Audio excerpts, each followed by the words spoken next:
हाँ जी, so guys what's up welcome back to the channel and welcome back to the amazing class of C and law.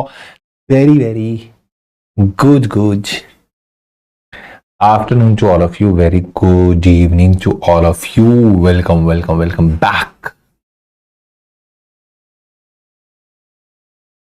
Yes, very good afternoon Jeet, Sunny, Diksha, Pratibha, Ajit, myself J9E।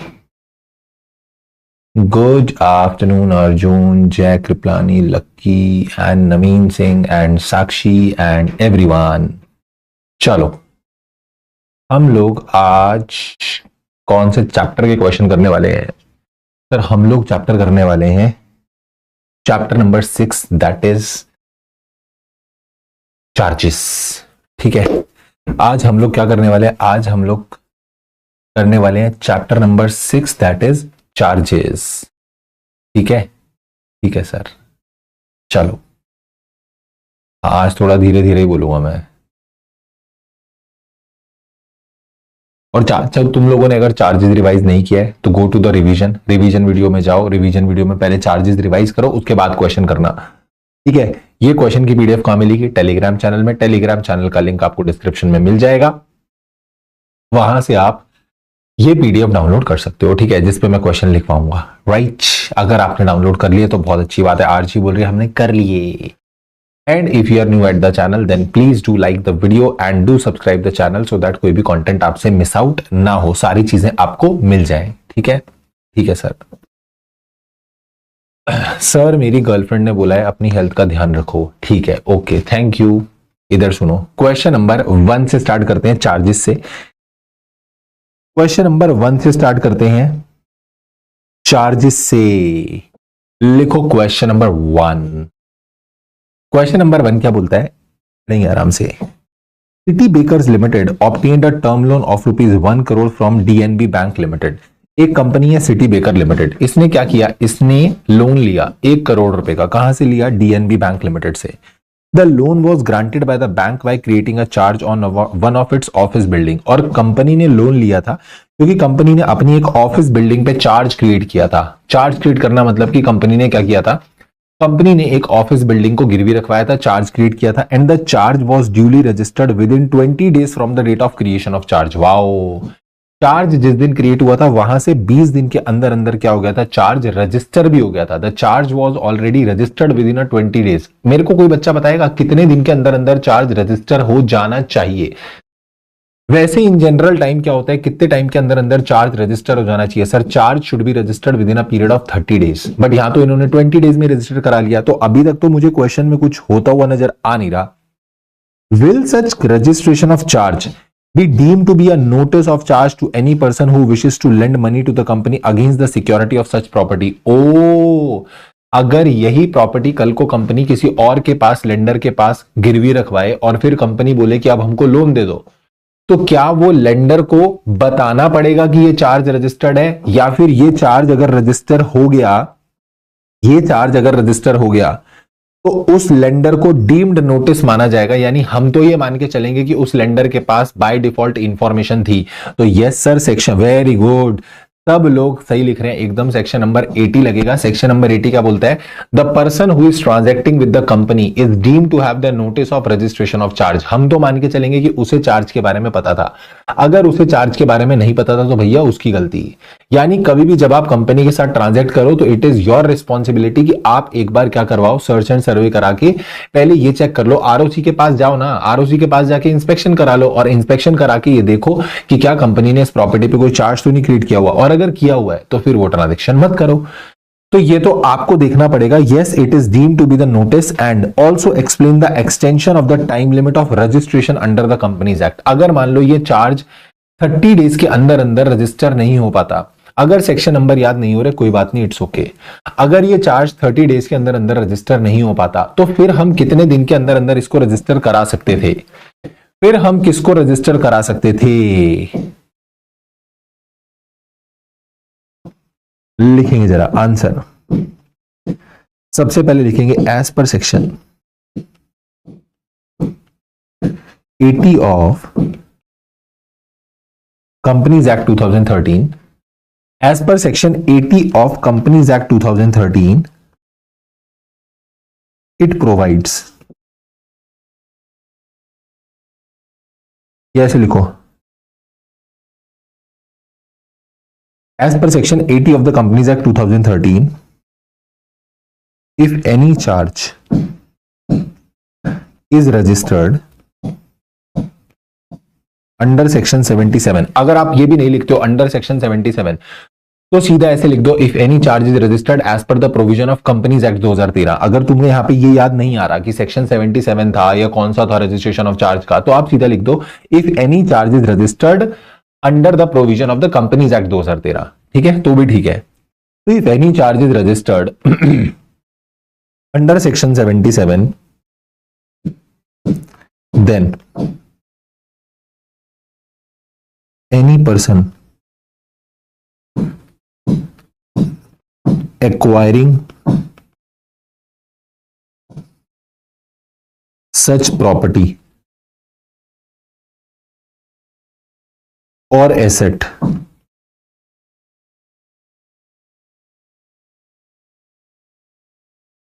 or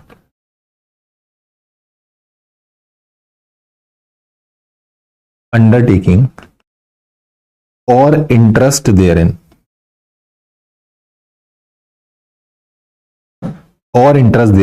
shall be deemed to have notice of charge from date of its registration, from date of its registration, यानी जिस दिन से वो charge register हुआ था उसी दिन से हम तो देखो जैसे ही चार्ज रजिस्टर हो, क्रिएशन की डेट से नहीं, चार्ज रजिस्टर जिस दिन होता है, ध्यान रखना क्रिएशन डेट से नहीं मानते हम। ये नहीं मानेंगे क्रिएशन डेट से उसको पता है, क्रिएशन डेट से तो यार किसी को पब्लिक को कैसे पता चलेगा। बट हाँ, जिस दिन चार्ज रजिस्टर हो गया आरओसी के पास, तो रजिस्ट्रेशन की डेट से ऐसा माना जाता है कि जब आपने आरओसी के पास रजिस्टर करा दिया, now it is a public information to everyone, it is public notice given to the public at large that yes, that charge is registered, वो चार्ज रजिस्टर्ड है।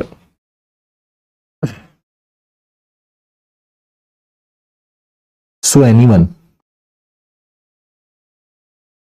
dealing with the company must verify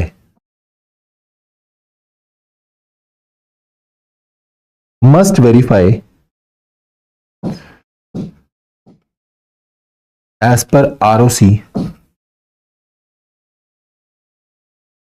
register of charges that such asset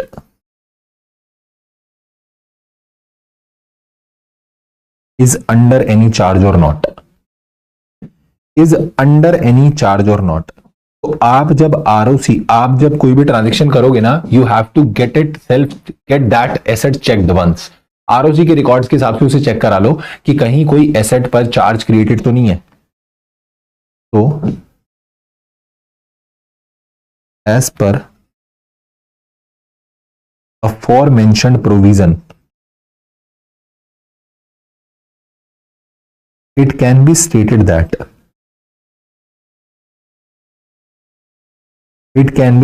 that yes, the person who wishes to lend the money shall be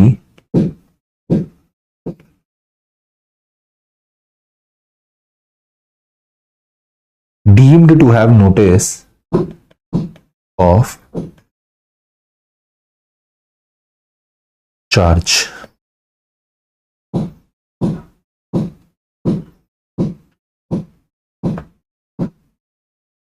तो हम तो मानेंगे yes, उसके पास क्या है, उसके पास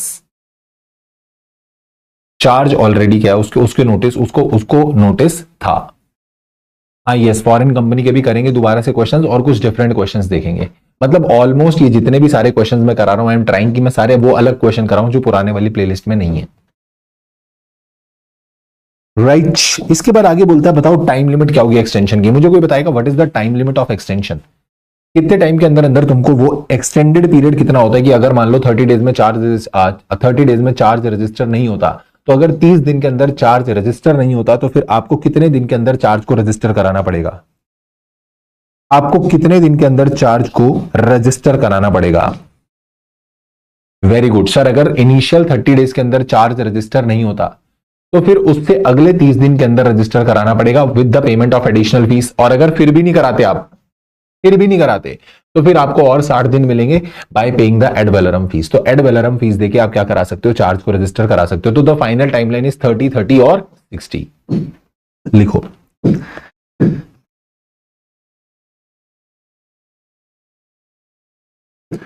extension of period for registration of charge.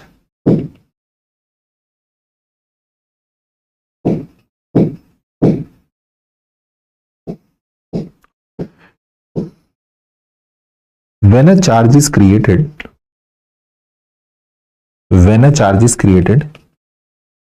then it must be registered within a period of 30 days from date of creation of charge। From date of creation of charge, जिस दिन चार्ज क्रिएट होगा वहां से 30 days के अंदर अंदर आप क्या करा लो, चार्ज को रजिस्टर करा लो। बट अगर नहीं करा पाते तो if the charge is not registered within original 30 days, then on an application made by the company,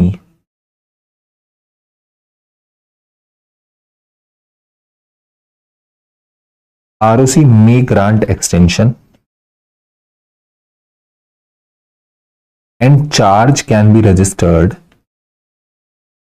and charge can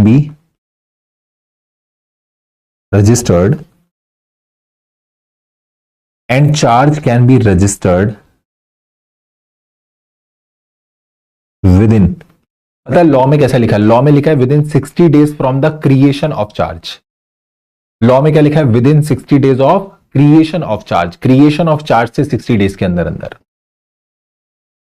with in 60 days of creation of charge. तो आप भी लॉ में वैसे लिख के आओगे, पेपर में वैसे लिख के आओगे लॉ की तरह, 60 days of creation of charge. Creation से ही 60 दिन, within 60 days of creation of charge.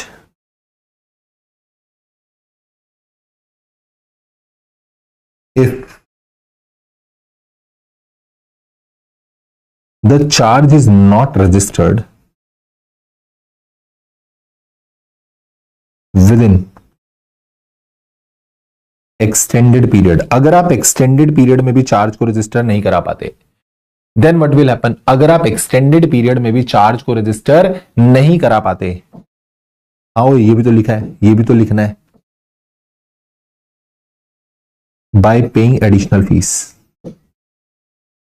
Bye paying additional fees. पर अगर आप एक्सटेंडेड पीरियड के अंदर भी चार्ज को रजिस्टर नहीं करा पाते, if the charge is not registered within the extended period, then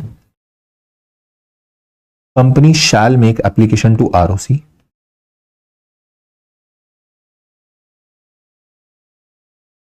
company shall make application to ROC and ROC may allow the registration of charge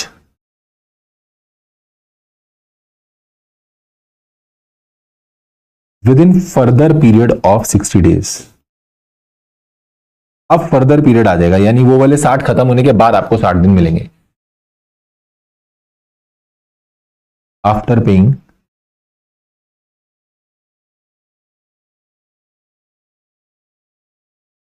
ad valorem fees, further 60 days के अंदर ad valorem fees के साथ, further 60 days के अंदर ad valorem fees के साथ, यहां पे भी आप कर लेना, shall be deemed to have notice from the date of registration. So yes, the person shall be deemed to have notice of charge. Right, जल्दी से बोलेंगे, डन डन डन। बिल्कुल इजी था क्वेश्चन नंबर 1। जल्दी बोलो फटाफट। अलिशबा बोल रही assignment of right of charge holder, मतलब चार्ज होल्डर के जो राइट्स थे, अगर वो अपने राइट्स किसी और पार्टी को असाइन कर देता है तो वो भी एक तरीके का मॉडिफिकेशन माना जाता है इन द कॉन्ट्रैक्ट। एक बच्चे ने बोला, नेहा ने बोला बिफोर 2 नवंबर, वो सब नहीं लिखना है यहाँ पे, उसकी कोई रेलेवेंस ही नहीं है यार। वो 2 नवंबर 2018 से पहले वाला चार्ज अलग, 2 नवंबर 2018 के बाद वाला चार्ज अलग, उसका पीरियड अलग, उसका पीरियड, अब वो पहले वाले की कोई रेलेवेंस ही नहीं है।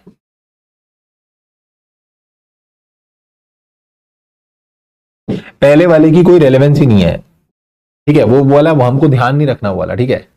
और वो डिक्लेरेशन नहीं, वो सब कुछ नहीं लिखना तुमको। यहाँ पे उसने ये नहीं पूछा सेक्शन 77 के पूरे प्रोविजन बताओ रजिस्ट्रेशन ऑफ चार्ज के, उन्होंने पूछा एक्सटेंशन की टाइमलाइन कितनी है, तो हमने एक्सटेंशन की टाइमलाइन बता दी। दे हैव नॉट आस्क्ड कि CHG 1 फाइल होगा, ठीक है, कौन सा फॉर्म फाइल होना है, डिक्लेरेशन फाइल करनी है, कुछ नहीं लिखना आपको, that is all together not required. तो जो फालतू की चीजें हैं वो मत लिखना। उन्होंने क्या पूछा, एक्सटेंशन का टाइमलाइन बताओ, हमने एक्सटेंशन की टाइम पीरियड बता दी।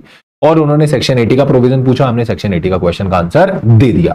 राइट, जल्दी से बोलेंगे yes sir it is clear, yes sir it is clear. कितने नालायक हो तुम, ना वीडियो लाइक कर रखी है, मैंने अभी देखा, कितने गंदे हो तुम, कसम से बहुत गंदे हो, बहुत गंदे हो। राइट सर, ओके रिया। अगर original 30 days, next 30 days and next 60 ऐसे लिखेंगे तो मार्क्स कट होंगे? नहीं, वैसे तो कट नहीं होंगे, बट मैं बोल रहा हूं कोशिश ये करना कि लॉ में लिखा है ना 60 days from the date of creation, तो क्रिएशन की डेट से 60 दिन है तो वही लिख दो। बट अगर आप लिख रहे हो कि नहीं, आप तो नेक्स्ट 30 डेज लिखोगे, मतलब पहले ओरिजिनल 30 डेज मिलेंगे, फिर नेक्स्ट 30 मिलेंगे, फिर उसके बाद आपको मिलेंगे और 60, ऐसे लिखना चाहते हो तो ऐसे लिख दो, जैसे तुम्हारा मन करे वैसे लिख दो, ठीक है सर। चलो इसके बाद आओ क्वेश्चन नंबर 2 पे। ये आपके अभी ताजा एकदम गर्मा गर्म मई 25 के पेपर में आया था, और ये क्वेश्चन क्या आया था, TNC Hydro Limited obtained a loan of 3,000 crore from SPM Bank in the April 2021। ये कंपनी को एक बैंक से लोन मिला कितने रुपए का, 3,000 करोड़ रुपए का, to finance its hydro power generation project. अपना कुछ इनको प्रोजेक्ट करना था हाइड्रो पावर का। To secure the loan, the company created a charge on its asset including land, plant and machinery। और लोन लेने के लिए कंपनी ने अपनी लैंड, प्लांट एंड मशीनरी पे गिरवी रखवाया, चार्ज क्रिएट किया। The charge was registered with the ROC in the form number CHG 1। आपने चार्ज को क्या करा रखा था, रजिस्टर भी करा रखा था, बहुत बढ़िया। इन द सितंबर 2024, अप्रैल में इन्होंने लोन लिया था और सितंबर 2024 आ गए, यानी लगभग कुछ 3-3.5 साल बाद। This company fully repaid the loan and the bank issued no due certificate to the company, और कंपनी को नो ड्यू सर्टिफिकेट इशू हो गया, यानी एक तरीके से एनओसी इशू हो गया, नो ऑब्जेक्शन सर्टिफिकेट, की हमारा कोई भी पैसा अब आपसे लेना हमें बाकी नहीं है, your every loan has been cleared already. However, due to internal compliance oversight, DNC Hydro Limited failed to file the form CHG4. But क्या हुआ कि इंटरनली कंपनी की कंप्लाइंस टीम वीक थी, उन्होंने कंप्लाइंसेस पे ध्यान नहीं दिया, लॉ पे ध्यान नहीं दिया और CHG4 ROC को फाइल नहीं करा अंडर सेक्शन 82। जब कोई चार्ज फुलफिल हो जाता है, रजिस्टर हो जाता है, पेमेंट हो जाती है, तो हमको चार्ज को रिलीज भी तो कराना होता है। तो सेक्शन 82 में जाकर आप CHG4 फाइल करते हो, वो इन्होंने करा नहीं। इन जनवरी 2025 अनदर बैंक आरटीएस, उसने एक लोन दिया 1000 करोड़ रुपए का कंपनी को for new plant and machinery. अब कंपनी को और 1000 करोड़ का लोन लेना था। फिर ड्यू डिलीजेंस, जब बैंक ने लोन की वो तो कर दिया, अप्रूवल तो कर दिया, ठीक है आपको 1000 करोड़ का लोन देंगे, बट ट्रांजेक्शन से पहले थोड़ा सा ड्यू डिलीजेंस होता है, सारी चीजें चेक होती हैं कि वाकई में सब चीज ओके है या नहीं है। तब पता चला कि कंपनी की एक एसेट पर चार्ज ऑलरेडी क्रिएटेड है और वो चार्ज अभी भी एक्टिव है, आरओसी के रिकॉर्ड के हिसाब से अभी भी वो चार्ज एक्टिव है। तो वहीं पर बैंक को ये खटका हुआ, यार कहीं कंपनी ने ऑलरेडी 3000 करोड़ का लोन ले रखा है, 1000 हमसे ले रहे हैं, कहीं बेड़ा गर्क हो गया। तो फिर उन्होंने बोला कि भैया अभी डिसबर्समेंट नहीं हो सकती लोन की, अभी रुक जाओ, अभी हम लोन आपको डिसबर्स नहीं कर सकते, मतलब अभी हम लोन का पैसा आपको नहीं दे सकते, रुको। So as a financial advisor, what are the legal and procedural steps that a company should follow to remove the old charge from the ROC record? अले यार, इतनी कहानी गा के, रामायण गा के, बच्चों को फंसा के, और क्वेश्चन क्या पूछा पता है? बताओ, आरओसी के रिकॉर्ड्स में से आप अपने चार्ज को कैसे उसका सेटिस्फैक्शन रजिस्टर करोगे? सीधा सीधा सेक्शन नंबर 82 का क्वेश्चन है, सीधा सीधा सेक्शन नंबर 82 का क्वेश्चन है। Straight forwardly you have to write down the answer of 82। लिखो 82 के प्रोविजन लिखने और कुछ नहीं लिखना, 82 के प्रोविजन लिखने और कुछ नहीं लिखना। Got it sir. Okay Zahid Khan, मैं आज बना दूंगा, ठीक है, ओके। आंसर लिखो, as per section 82 of companies act 2013, as per section 82 of Companies Act 2013, company is required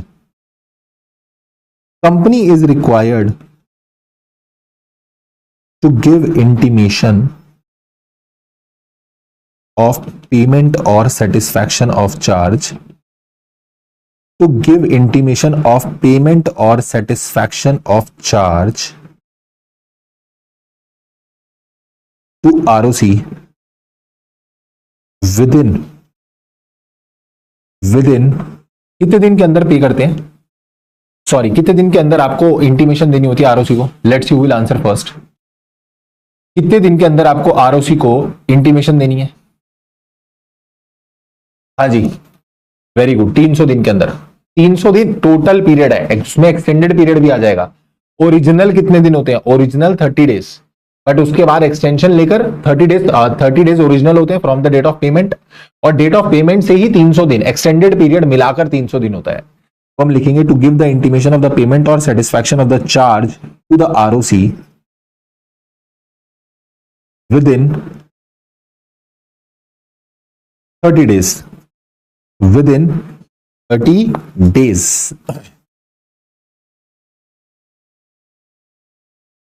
from date of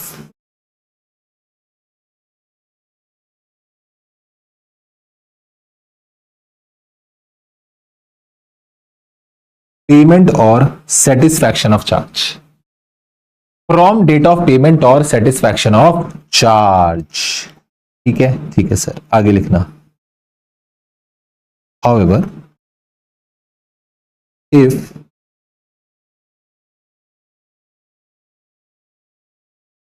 क्या लिख लेना, इन CHG4 if company fails to file CHG4 in 30 days, then on an application made by company to ROC,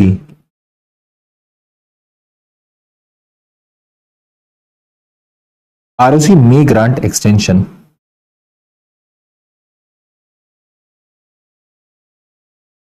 and CHG4 can be filed within CHG4 can be filed within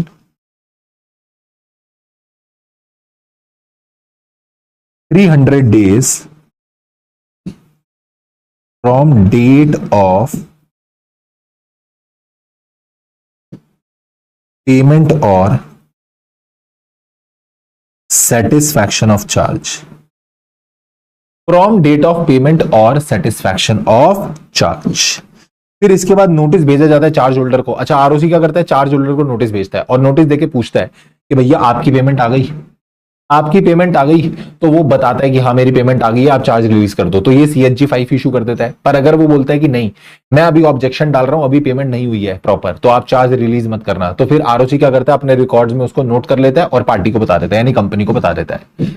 याद है, ऐसा SCN issue करते हैं तो लिखो notice to the charge holder, notice to charge holder लिखो। when intimation is received by ROC, when intimation is received by ROC, then ROC shall send a show cause notice। SCN issue करते हो आप, very good Archie. आप क्या करते हो, SCN issue करते हो, शो कॉज नोटिस इशू करते हो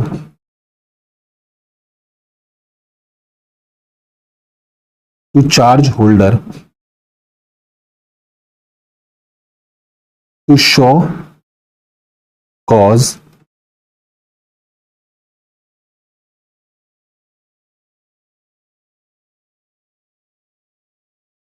within time so specified not exceeding। मेरे को बताना, रुक जाओ मैं रुक जाता हूं। शो कॉज नोटिस भेजा जाएगा, उस बंदे को कितने दिन के अंदर रिप्लाई करना होता है। शो कॉज नोटिस भेजा जाएगा तो जो चार्ज होल्डर के पास शो कॉज नोटिस आया उसको कितने दिन के अंदर रिप्लाई करना होता है। I want answer from everyone, every student who is watching this class, every student, कितने दिन के अंदर उसको रिप्लाई करना होता है। Let's see who will give correct answer. हर हर एक बच्चे का आंसर चाहिए मुझे, each and every student should answer यहां पे। और सब लोग आंसर लिख रहे हैं ना, वो सब के सब गलत है। Every answer is wrong. With in time specified, जो टाइम उस नोटिस के अंदर लिखा जाएगा, जो टाइम स्पेसिफाई किया जाएगा, वेरी गुड रिया, जो टाइम स्पेसिफाई किया जाएगा उतने टाइम के अंदर तुम्हें रिप्लाई करना होता है। And that time should not be exceeding 14 days. जो टाइम बताया जाएगा उतने में रिप्लाई करना होता है। अगर उसने आरओसी ने तुम्हें बोल दिया कि भाई मुझे 8 दिन के अंदर रिप्लाई करो, तो 8 दिन के अंदर रिप्लाई करना। यानी आरओसी तुम्हें टाइम स्पेसिफाई करके बताएगा कि इतने टाइम के अंदर रिप्लाई करो। वो टाइम जो बताएगा वो 14 दिन से ज्यादा नहीं हो सकता है। हाँ है, नलायक। To charge holder to show the cause within the time so specified not exceeding 14 days, not exceeding 14 days as why the payment should not be recorded। आप उससे पूछोगे भाई बताओ हम क्यों ना पेमेंट को रिकॉर्ड कर लें और क्यों ना चार्ज को रिलीज कर दें, तो आप उससे रीजन पूछोगे। आप उससे क्या पूछोगे, आप उससे रीजन पूछोगे। बड़े चंट बन रहे थे, 14 डेज 14 डेज 14 डेज 11 12 13 14 14 14, ये 14 14 नहीं होगा यहां पे, ठीक है। अलग if no cause is shown by charge holder, अगर चार्ज होल्डर ने कोई ऑब्जेक्शन नहीं उठाया, रिया दास ने करेक्ट बताया था, अगर चार्ज होल्डर ने कोई ऑब्जेक्शन नहीं उठाया, then ROC shell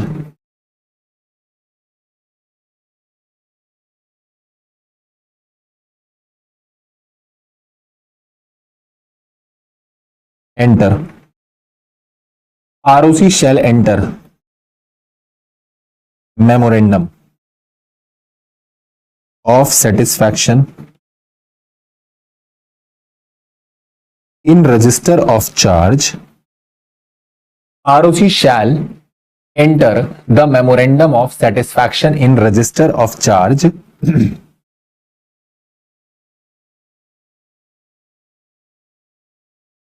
and inform the company. And inform the company.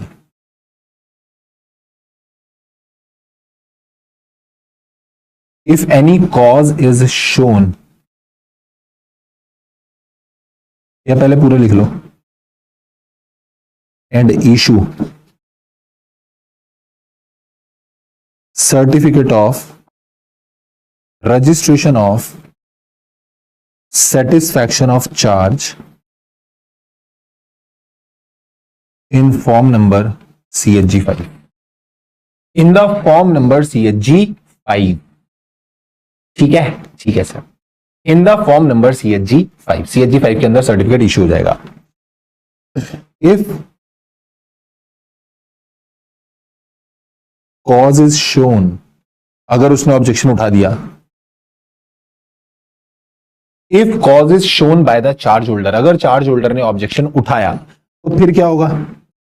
Then ROC shall record the same and inform the company. तो अपने रिकॉर्ड्स में रिकॉर्ड कर लेगा और कंपनी को क्या कर देगा? इन्फॉर्म कर देगा. यहां पर लिखना however no SCN is required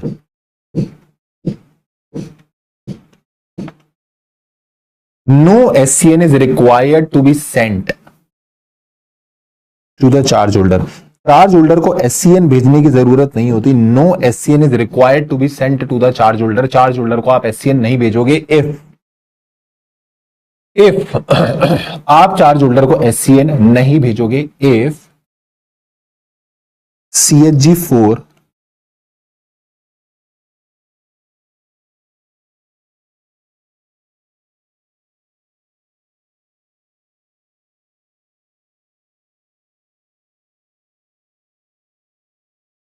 is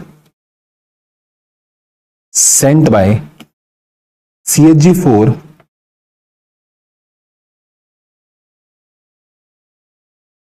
intimation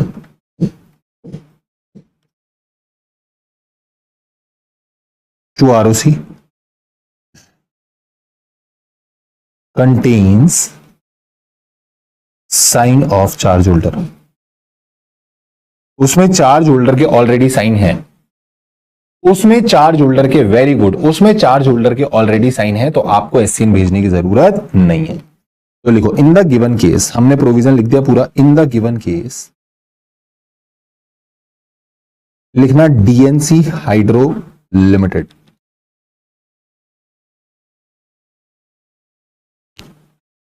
DNC hydro limited must follow the above stated procedure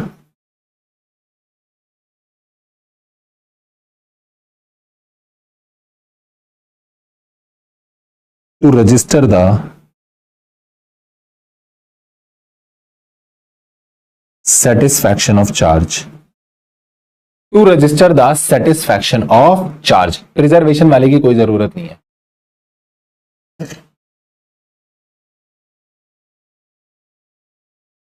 In the question, it is stated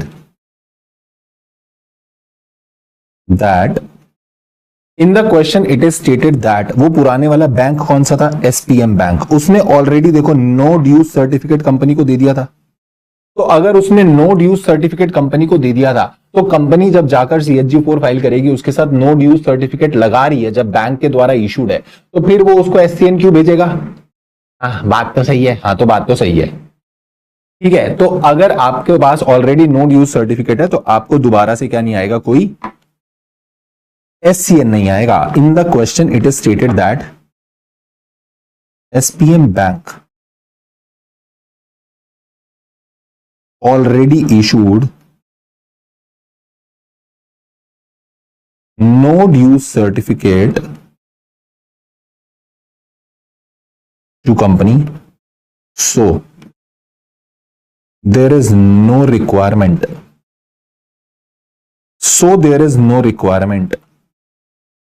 to send SCN to SPM bank.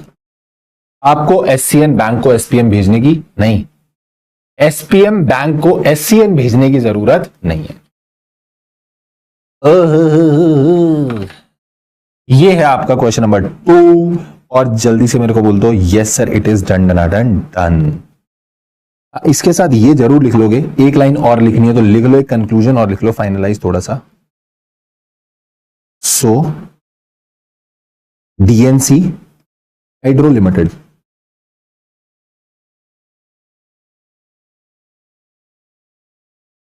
can make an application. DNC Hydro Limited can make an application to ROC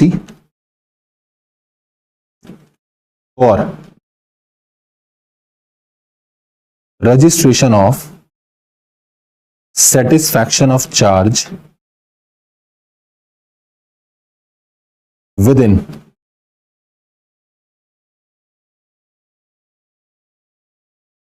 300 days of payment or satisfaction। Payment और satisfaction से 300 दिन के अंदर अंदर आपको ये register करा लेना है। नहीं सुमन, ये सब लिखने की जरूरत नहीं, दैट इज नॉट रिक्वायर्ड। और ये सब लिखना ही क्यों है, वो तो वैसे भी 83 के अंदर जाएगा, यहां पे तो कवर भी नहीं होगा वाला तो। ठीक है, ठीक है सर। इसके बाद आओ क्वेश्चन नंबर 3 पे, और ये क्वेश्चन नंबर 3 क्या बोलता सुनना। चले आगे, पहले एक बार सब लोग बोल दो yes sir, ready to go, ready to go. जल्दी से बोलो फटाफट।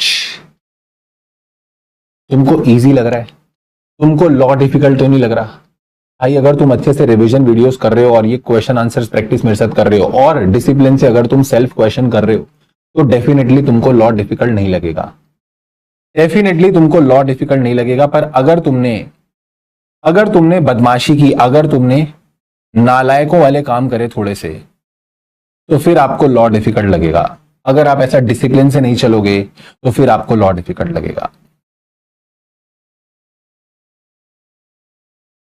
इस वाले में कोई फैक्ट्स एनालिसिस था ही नहीं, इस वाले में सीधा आपने ये प्रोविजन लिखा, हाँ यहां लिख सकते हो, that is the relevant provision. ठीक है, उसके बाद यहां पर आपने बोला कि बस यही हमारा कंक्लूजन है कि आप ये वाला प्रोसीजर फॉलो करके रजिस्ट्रेशन करा सकते हो। कौन सा क्वेश्चन है कुणाल? तो मेरे को भले ही पर्सनल पे भेज देना, पता नहीं वो इसमें PDF में मैंने डाला है नहीं डाला है, अगर हो गया कवर तो अच्छी बात है, नहीं तो तू मेरे को पर्सनल पे भेजना, मैं तेरे को बता दूंगा, टेलीग्राम में डाल दूंगा फिर वो वाला क्वेश्चन अगर मेरे को सही लगा तो। ठीक है, बोलो क्या हम आगे बढ़ सकते हैं? चलो सर, चलो इसके बाद आ जाओ क्वेश्चन नंबर 3 पे।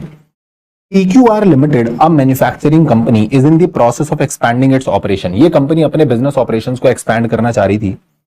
To support this expansion, company has acquired a plot of land along with the building on it from ABC Limited। PQR Limited ने ABC Limited से एक प्लॉट ऑफ लैंड खरीदा। अच्छा, उस पर बिल्डिंग भी बनी हुई थी। ओ हाँ, yes Riya, yes Suman. Another company in the same industry, wow. तो हमने उस कंपनी से क्या खरीद लिया? एक plot of land along with the building, मतलब उस प्लॉट ऑफ लैंड पे बिल्डिंग भी बनी हुई है, तो लैंड एंड बिल्डिंग प्लॉट सब खरीद लिया आपने। ठीक है, सब खरीद लिया आपने। The property however is subject to an existing charge, wow. उस प्रॉपर्टी पे ऑलरेडी एक चार्ज क्रिएटेड था in the favour of a bank for the security of a loan taken by the ABC Limited. तो company है PQR, PQR ABC से क्या ले रही है? कोई एसेट ले रही है, और वो एसेट ऑलरेडी किसी बैंक के पास गिरवी पड़ी है, क्योंकि वो बैंक ने क्या दिया था? ABC को लोन दिया था। ठीक है, तो you are acquiring the property which is already under charge. ठीक है, this charge had been registered by the ABC, और ABC ने इस चार्ज को ROC के पास रजिस्टर भी कराया था। अब PQR जब ये एसेट खरीद रही है तो इन्होंने बोला कि ये चार्ज ऑलरेडी क्रिएटेड है और ये चार्ज ऑलरेडी रजिस्टर्ड है, तो हमारी कोई ऑब्लिगेशन नहीं है, हमारी कोई रिस्पॉन्सिबिलिटी नहीं है, ये चार्ज ऑलरेडी क्या है? रजिस्टर्ड है। After negotiation the bank as the charge holder consent to sale and transfer of the property to PQR. अच्छा, ये जब ऐसी ट्रांजेक्शन होती है ना, जब ऐसी एसेट की सेल होती है जिस एसेट पे ऑलरेडी क्या है, किसी लेंडर के पास चार्ज क्रिएटेड है, तो पहले आपको लेंडर से भी तो बात करनी पड़ेगी ना कि भाई ये एसेट हम इनको बेच रहे हैं, अब आगे का हिसाब किताब ये करेंगे आपका। तो लेंडर जो है वो नेगोशिएशन हुई, उसके साथ बातचीत हुई और वो बंदा मान गया, लेंडर जो है वो मान गया। Wow sir. And after negotiation the bank as the charge holder consent to sale and transfer of the asset with the condition that PQR must register a new charge over the acquired property for its own loan obligations। और अब PQR को दोबारा ROC के पास जाकर charge को register कराना पड़ेगा, CHG1 file करना पड़ेगा, ऐसा बैंक ने बोला। But directors of the PQR बोलते हैं कि नहीं, हमको ऐसा कोई चार्ज रजिस्टर करने की जरूरत नहीं है क्योंकि ऑलरेडी वो चार्ज रजिस्टर्ड था, हमने तो बस एसेट खरीदी है। क्या यहां पर डायरेक्टर्स की जो कंटेंशन है वो करेक्ट है या इनकरेक्ट है? जल्दी से मुझे बता दो, डायरेक्टर्स की जो कंटेंशन है वो करेक्ट है या इनकरेक्ट है? नहीं जिमित, वो एक अलग क्वेश्चन है, that is a different question. एक नवीन टूल्स वाला क्वेश्चन था, वो राइटिंग प्रैक्टिस 1 में होगा, जरूर देखना वाला क्वेश्चन, नवीन टूल्स करके शायद क्वेश्चन था वो। क्या यहां पर आपको चार्ज को रजिस्टर करवाना नहीं पड़ेगा? डायरेक्टर की कंटेंशन करेक्ट है, इनकरेक्ट है? सर एब्सोल्युटली इनकरेक्ट है। हम नहीं लिखेंगे रॉन्ग है, ये है फलाना है, हम बोलेंगे डायरेक्टर की contention is absolutely incorrect. Why? Because उसकी कंटेंशन इसलिए इनकरेक्ट है क्योंकि यहां पर आपका सेक्शन 79 अट्रैक्ट होगा और 79 बोलता है 2 केसेस में आपको चार्ज को रजिस्टर कराना पड़ता है। अगर चार्ज मॉडिफाई होता है तो दोबारा CHG1 फाइल होता है, और अगर मान लो कि कोई क्वेश्चन ऐसा बोलता है कि आप कोई एसेट एक्वायर कर रहे हो under the charge which is already created under charge, अगर कोई एसेट है that is already under charge, आप वो एक्वायर करते हो, तो वहां पर भी आपको क्या कराना पड़ेगा? सेक्शन 79 बोलता है आपको चार्ज को रजिस्टर कराना पड़ेगा, आपको चार्ज को रजिस्टर कराना पड़ेगा। तो सेक्शन 79 के हिसाब से दोनों केस में रजिस्ट्रेशन होता है, तो आपको यहां पर भी रजिस्ट्रेशन कराना पड़ेगा। लिखो answer. As per section 79, the provisions of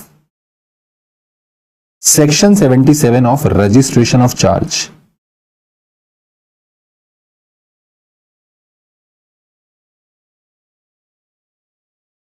also apply to a company acquiring property, a company acquiring property subject to a charge, जिस पे ऑलरेडी चार्ज क्रिएटेड हो तब भी आपको ये CHG1 फाइल करना पड़ता है। एंड सेकेंड प्रोविजन इज, लिखो,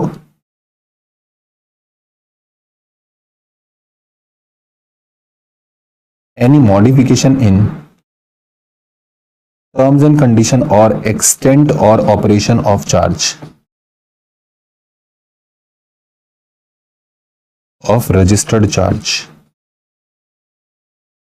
अगर मॉडिफिकेशन कराओगे तो भी दोबारा CHG1 फाइल करना पड़ेगा।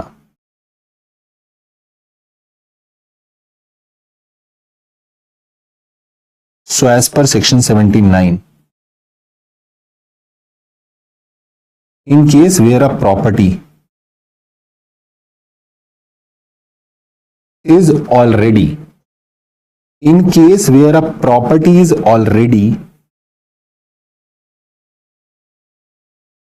registered under charge,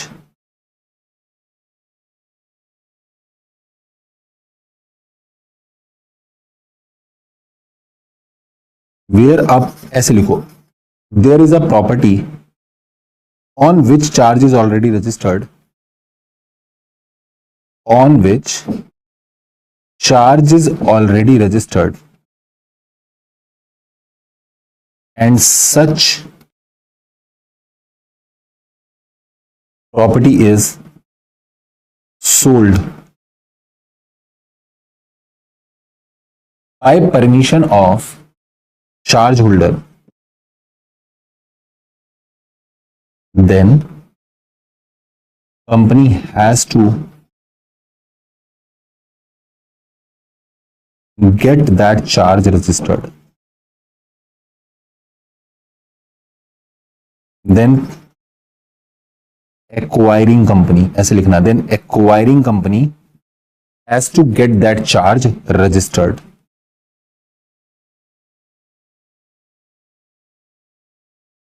by filing CHG1 to ROC। आपको ROC को क्या फाइल करना पड़ेगा? CHG1 फाइल करना पड़ेगा। आगे लिखना,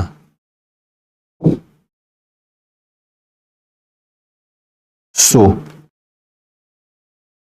in the given case,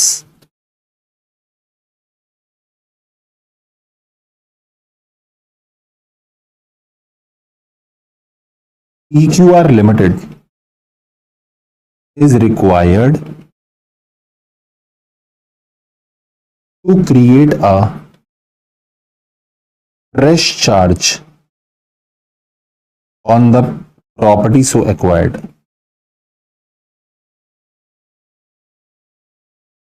जो प्रॉपर्टी आपने एक्वायर की है उसके लिए आपको फ्रेश चार्ज क्या कराना पड़ेगा? रजिस्टर कराना पड़ेगा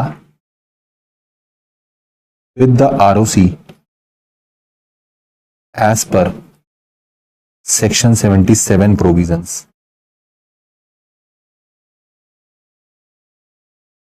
So it is the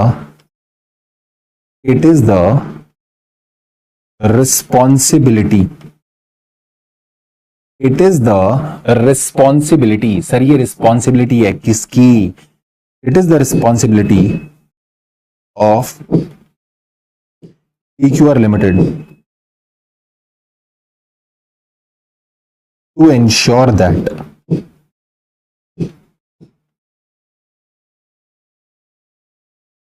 previous charge must be removed and now the charge must be registered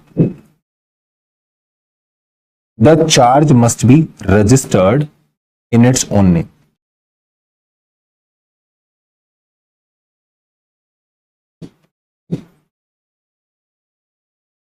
Representing that PQR Limited is the new debtor of the charge। PQR Limited is the new debtor of the charge। अब एक तरीके से पैसा किससे लेना पड़ेगा हमें? PQR Limited से। तो लास्ट में फाइनल कंक्लूजन क्या दोगे? The contention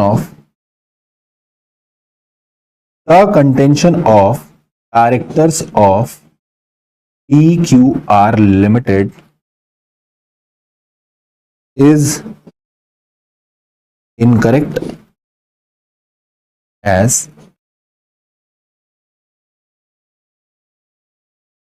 that there is no further obligation of PQR Limited। इन्होंने बोला था भैया PQR Limited की कोई और फर्दर ऑब्लिगेशन नहीं है, ये इनकरेक्ट है। Contention of the director is absolutely incorrect, आपकी फर्दर ऑब्लिगेशन है वो हमने आपको ऊपर बता दी।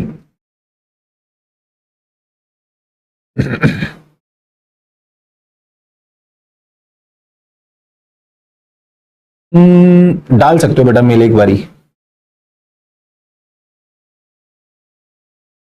क्लियर? Easy easy. एक बार चैट पे फटाफट से बोल दो yes sir it is absolutely easy PG. एकदम इजी पीजी, एकदम इजी पीजी, एकदम इजी पीजी।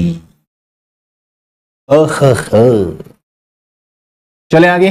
चलो सर, चलो चलो इधर आओ। इसके बाद क्वेश्चन नंबर 4 पे, इसके बाद आ जाओ क्वेश्चन नंबर 4 पे। क्वेश्चन नंबर 4 क्या बोलता है? Vital Pharmacy Limited is engaged in the manufacturing of medicine to cure the skin disease. Skin disease अगर किसी को होती है तो ये वाइटल फार्मेसी लिमिटेड है, ये क्या बनाते हैं? उसके लिए दवाइयां बनाते हैं। It has established a unit in the Germany, और इनकी जर्मनी में भी एक यूनिट है, बिजनेस यूनिट, ठीक है। It registered few patent in the Germany and raised fund by creating a charge on it stock in the Germany. तो इन्होंने अपने कुछ पेटेंट कराए हैं जर्मनी में, और जर्मनी में इन्होंने क्या करा? कोई लोन लिया और पेटेंट राइट को और जो इनका जर्मनी में स्टॉक पड़ा है वो दोनों चीजें गिरवी रखवा दी। The company registered the charge created on the stock but did not register the charge created on the patent right. इन्होंने स्टॉक तो गिरवी रखवाया, उस पर जो चार्ज क्रिएट करा वो रजिस्टर करा दिया, बट जो पेटेंट राइट गिरवी रखवाया उस पर जो चार्ज क्रिएट हुआ और वो रजिस्टर नहीं कराया। Company received a notice from the ROC for not filing the particulars of the charge created by the company on the property or asset situated outside India. The company wants to defend the notice on the ground that it shall not be the duty of the company. भैया section 77 चिल्ला चिल्ला के बोलता है, section 77 चिल्ला चिल्ला के बोलता है कि आपको दोनों चार्ज को, आप चार्ज इंडिया में क्रिएट करो, इंडिया के बाहर क्रिएट करो, आपकी प्रॉपर्टी इंडिया में हो, इंडिया के बाहर हो, प्रॉपर्टी टैंजिबल हो, इनटैंजिबल हो, मूवेबल हो, इमूवेबल हो, कुछ भी हो, किसी भी प्रॉपर्टी पे हो, आपको चार्ज अगर क्रिएट हुआ है तो आपको रजिस्टर कराना पड़ेगा. The particulars of the charge created on the patent obtained outside India. इन्होंने ग्राउंड ये रखा कि हमने तो पेटेंट आउटसाइड इंडिया ऑब्टेन करा, इंडिया के अंदर ऑब्टेन ही नहीं करा. उससे क्या मतलब है? And also they are intangible in nature, और वो टैंजिबल एसेट भी नहीं है. तो यहां थोड़ी लिखा है कि टैंजिबल एसेट को तुम्हें रजिस्टर कराना होता है. तुम्हें इनटैंजिबल एसेट को भी अगर तुमने चार्ज क्रिएट करा तो तुम्हें रजिस्टर कराना पड़ेगा. तो आपको बताना है validity of the claim. Validity of the claim लिखो answer. As per section 77 it is duty of company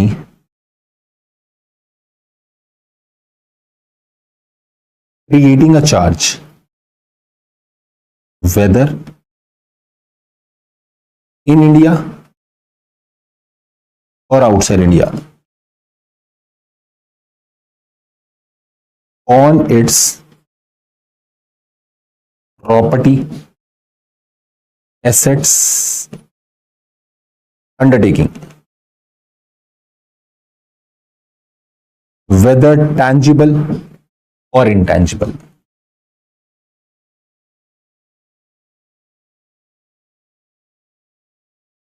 Whether tangible or intangible,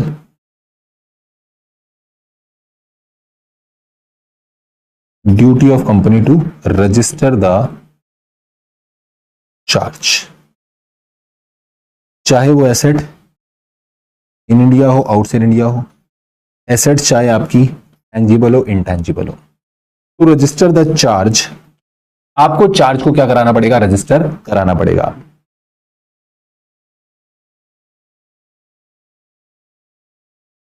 signed by company and charge holder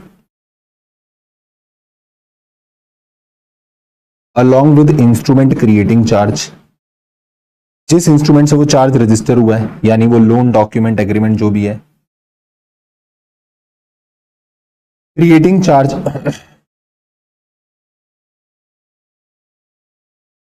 within 30 days of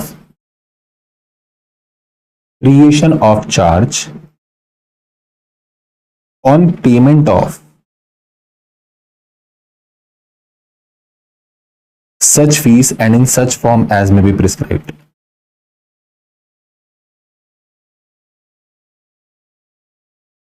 As may be prescribed. आप चाहो तो यहां पे वो line लिख सकते हो, आप चाहो तो यहां पे वो लाइन लिख सकते हो. सर कौन सी लाइन? सर कौन सी लाइन? कि वो CHG 1 में फाइल होता है, अगर डिवेंचर का केस है तो CHG 9 में फाइल होता है. अगर वो लिखना है लास्ट में तो लिख सकते हो, ठीक है. नहीं, वेरिफिकेशन वाला नहीं आएगा कि ये चार्ज वेरीफाई होगा तो अगर एसेट इंडिया के बाहर है, एसेट इंडिया के अंदर नहीं. वो वेरिफिकेशन का एक अलग ही टॉपिक है. वो सब आपको नहीं लिखना कि अगर ये एसेट आउटसाइड इंडिया है तो वो 3 लोगों में से कोई भी एक बंदा क्या कर सकता है? वेरिफिकेशन कर सकता है. याद है, आप सर्टिफिकेट इशू कर सकता है वेरिफिकेशन का. वो वाला पॉइंट नहीं लिखना है, वो वाला पॉइंट नहीं लिखना है. मुक्ता व्यास जी, आप टेलीग्राम ज्वाइन कर लो, आपको पता लग जाएगा. So in the given case, in the given case, Vital Pharmacy, in the given case, Vital Pharmacy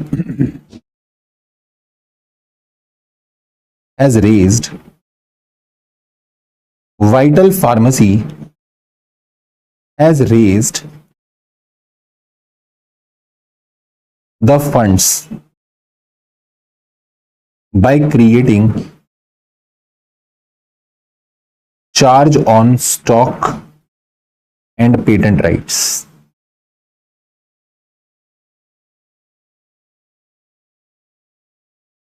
in Germany. So company is required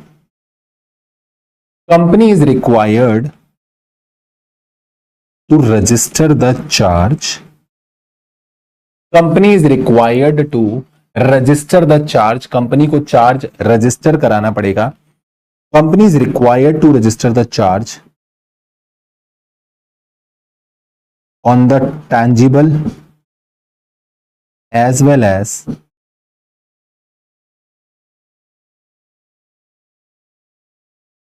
intangible assets.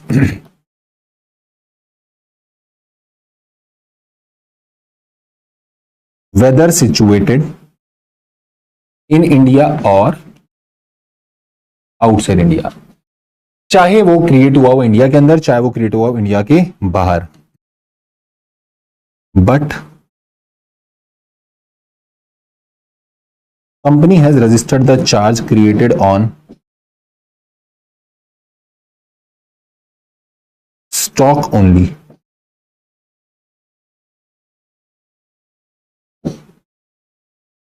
Not on the patents. आपने patents पे create किए हुए charge को register नहीं कराया. तो हम यहां पे लिखेंगे so as per the above stated provision, as per the above stated provisions,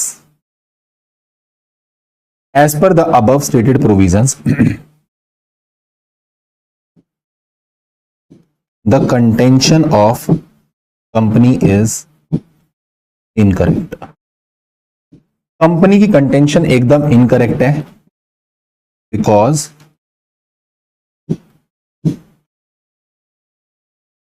it is the duty of the company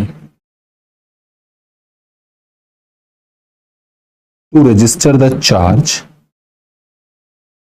on tangible as well as intangible asset as well as intangible asset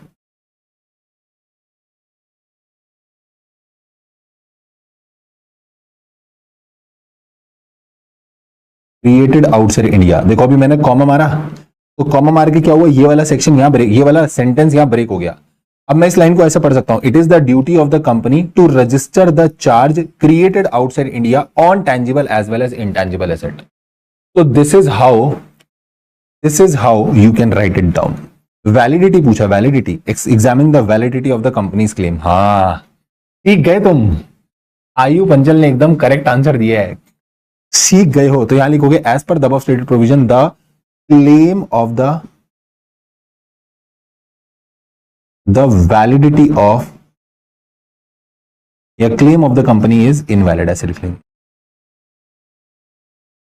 उसने validity पूछा है sir, आप एक contention बता रहे हो, आप ही ने सिखाया था कुछ. तो यहां पर हम लिखेंगे the claim of the company is invalid. The claim of the company is absolutely invalid. जल्दी से बोल दो yes sir, it is done, done.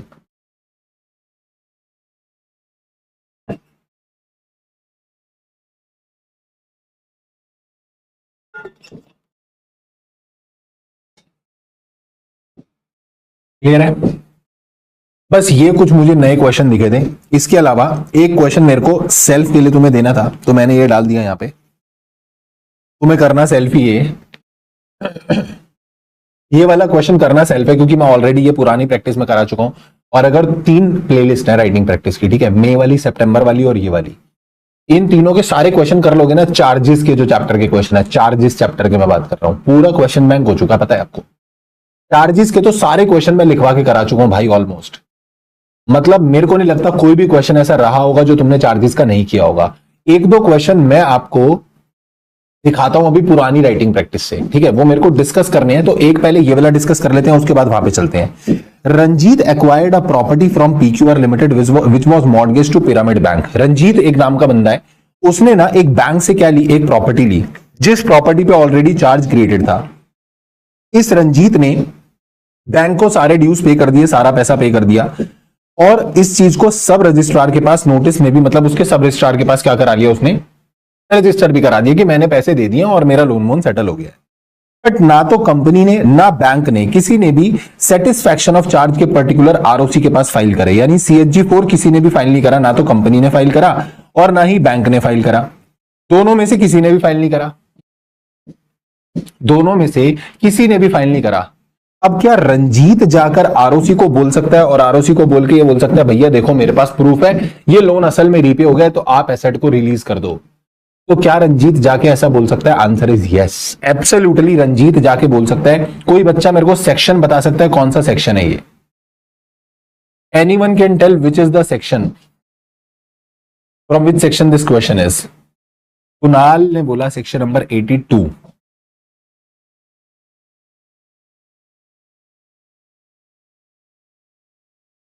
यश ने बोला 78। ये नालायक 78 कहां से लेके आ गया है ओए? बिल्कुल ही लल्लू। ये जो लोग 82 बोल रहे हैं, 82 नहीं लगेगा, इट इज 83।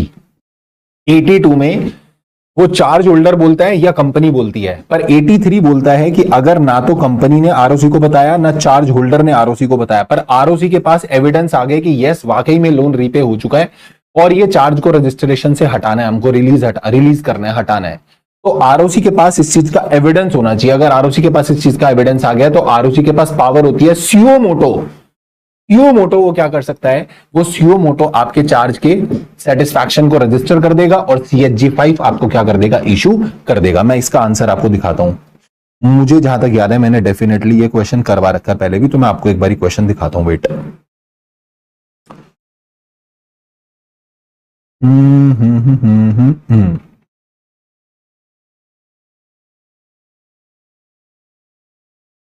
ये देखो, दिस इज द क्वेश्चन, और ये वाला वो क्वेश्चन है रंजीत वाला। तो आप सेक्शन 83 कोट करोगे, that section 83 of the companies act empowers. यहां से हेल्प ले सकते हो बट इसको खुद से लिखना, इसको खुद से लिखना। मैं बोल रहा हूं empower the ROC to make the entry with respect to satisfaction of charge even if no intimation received from the company. तो अकॉर्डिंग टू दैट अगर कोई चार्ज रजिस्टर नहीं हुआ है, चार्ज का सेटिस्फैक्शन रजिस्टर नहीं हुआ है और एविडेंस मिल जाता है आरओसी को, तो आरओसी सीओ मोटो क्या कर सकता है?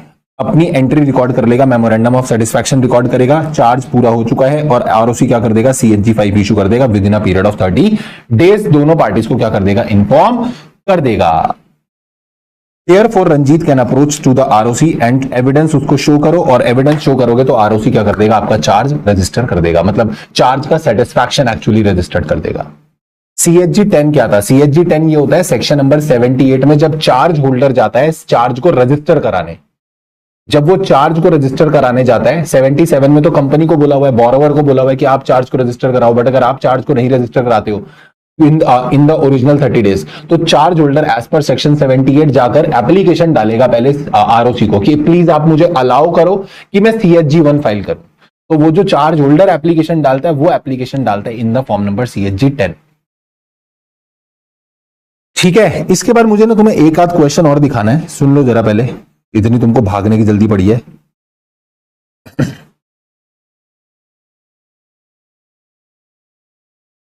ये मैं आज तुमको दूंगा, ये वाला क्वेश्चन मैं तुमको दूंगा, अभी टेलीग्राम में डाल रहा हूं ये वाला क्वेश्चन, इसका आंसर और क्वेश्चन दोनों लिख के डालूंगा सेल्फ प्रैक्टिस के लिए, जो मैंने बोला था टेलीग्राम में क्वेश्चन डाल दूंगा। ठीक है, वो डिविडेंड वगैरह वाले भी डालने ना, वो भी डालता हूं। पहले ये वाला क्वेश्चन मैं भी चार्ज वाला डालूंगा। ठीक है, तो ये वाला क्वेश्चन जरूर करना, ये वाला क्वेश्चन जरूर करना, और एक क्वेश्चन मैं और तुम्हें दूंगा वो मैं डिस्कस कर लेता हूं, और ये भी मैं एक बार डिस्कस कर लेता हूं तुमसे। ये रेणुका वाला, Renuka Soap and Detergent Limited realised on 2nd of May that the particular of charge created on 10th of March in the favor of this bank were not registered with the ROC। 10 मार्च को charge create हुआ था, but 2 मई को जाके इनको realise हुआ कि अभी तक हमने चार्ज को रजिस्टर नहीं कराया। तो 10 मार्च से लेकर मैं बोलूं 9 अप्रैल तक पहले आपको 30 दिन मिले होंगे, बट उस 30 दिन के अंदर आपने चार्ज को रजिस्टर नहीं कराया।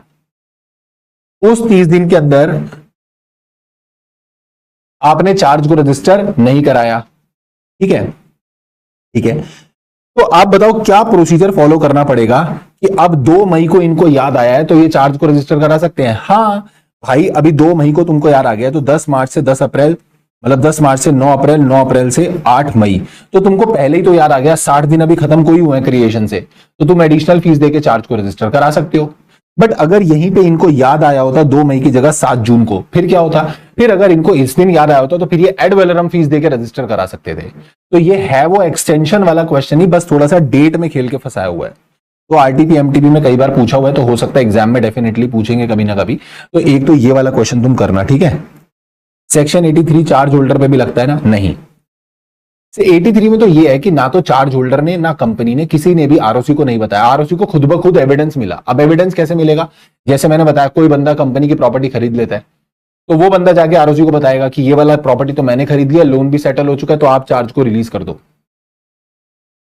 तो आप चार्ज को रिलीज कर दो। ये रहा एक क्वेश्चन, ये वाला भी मैं तुमको दूंगा। अच्छा क्वेश्चन है, it is very very classic question, सितंबर 24 में आया था, तो रिपीट भी हो सकता है, कोई बड़ी बात नहीं है, but it is a very good question. तो मैं एक बारी अभी तुमको बता देता हूं। अभी बीच में एक बच्चा मुझसे पूछ भी रहा था, तो मैंने बोला था वो थोड़ा मिलता जुलता क्वेश्चन ये है, नवीन टूल्स वाला क्वेश्चन था वो। Naveen tool limited mortgages factory land and building on 1 March 2023 to the goodwill bank. Loan लिया 200 लाख का और अपनी लैंड एंड बिल्डिंग गिरवी रखवा दी।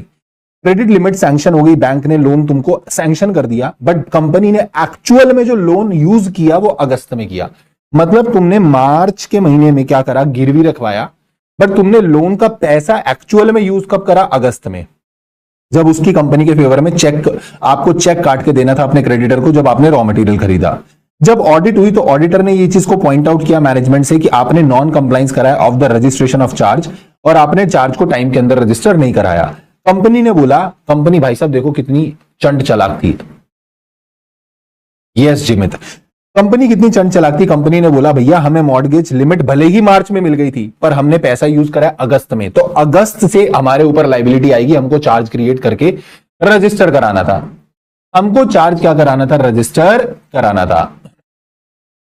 तो the liability of registration arises from the date of availment of credit. जिस दिन हमने क्रेडिट अवेल करा, क्रेडिट अवेल करने की डेट से हमारे को चार्ज रजिस्टर कराना होता है 30 डेज के अंदर। लॉ बोलता है ऐसा नहीं है बाबू, लॉ बोलता है 30 डेज ऑफ द क्रिएशन। तुमने जिस दिन चार्ज क्रिएट किया था ना, क्रिएशन से 30 डेज के अंदर आपको चार्ज को रजिस्टर कराना होता है।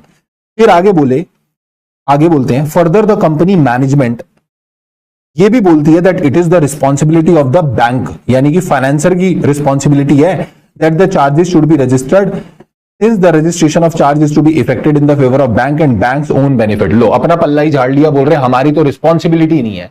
रिस्पॉन्सिबिलिटी ही किसकी है? बैंक की। उनकी रिस्पॉन्सिबिलिटी थी भाई, तुम्हारा फायदा है, तुमने क्यों नहीं चार्ज को रजिस्टर कराया? क्योंकि अगर चार्ज रजिस्टर नहीं होता तो बैंक अनसिक्योर्ड क्रेडिटर बन जाता है, तो भाई तुमको रजिस्टर कराना चाहिए था। तो company is in no way responsible for the delayed registration. आपको बताना है कि ट्रिगर पॉइंट कब आएगा चार्ज रजिस्ट्रेशन का, क्रिएशन के समय या फिर अवेलमेंट के समय। देखो चार्ज क्रिएट तभी हो गया था जब आपको लोन सैंक्शन हुआ था। जैसे ही लोन सैंक्शन हुआ था आपको चार्ज क्रिएट हो गया था, then and there only the charge was created, right. तो आपको वहीं से 30 डेज के अंदर रजिस्टर कराना था। And what are the consequences of non registration of charge. और अगर आप चार्ज को रजिस्टर नहीं कराओगे तो क्या क्या नॉन रजिस्ट्रेशन हो सकते हैं, तो वो सब लिख देना कि जो चार्ज होल्डर है वो अनसिक्योर्ड क्रेडिटर बन जाएगा, उसकी प्रायोरिटी लूज कर जाएगी, charge will become void against the creditor and the liquidator. ठीक है, बट कहीं से भी चार्ज का नॉन रजिस्ट्रेशन कंपनी की ऑब्लिगेशन को अफेक्ट नहीं करेगा। कंपनी को पैसा तो वापस देना पड़ेगा। It is the obligation of the company, it is the obligation of the company that company has to repay the money.